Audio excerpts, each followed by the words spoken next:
ఓటేయాలనుకొని ఒక ప్రశ్న తలెత్తుతుంది. పట్టభద్రులు మేధావులు అడుగుతారు. ఇక ఒక ఆయన అంటాడు, నేను ఇక్కడ చదవలే, నేను అక్కడక్కడ చదివి అటు రాజస్థాన్ గీయస్థాన్ చదివి అక్కడ అమెరికా పోయొచ్చిన నా అంత సిపాయి లేడు అంటాడు.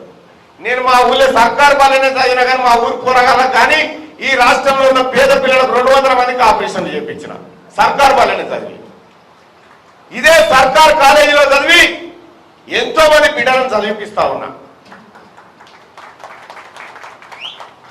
సోదరులారా, తిన్మార్ మల్లన్న గురించి మీ అందరికి తెలిసిందే కదా.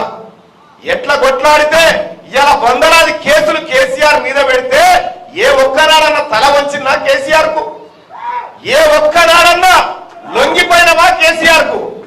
నిటారుగా నిలబడి నిన్ను గొర్ర దండకి గుంజుకొస్తాం బిడ్డ అని చెప్పి శపథం చేసి మరి కేసీఆర్ ను ఓడించడం, అందులో మీరందరూ కూడా కార్యోన్ముఖులై పనిచేసింది.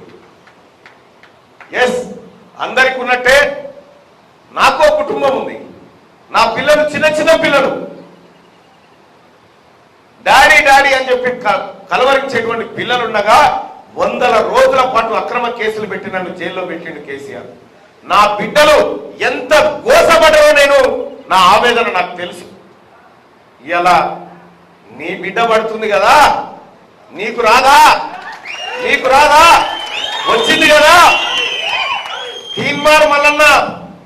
తీన్మార్ మల్లన్న మీద పెట్టినటువంటి కేసులన్నీ అక్రమ కేసులే.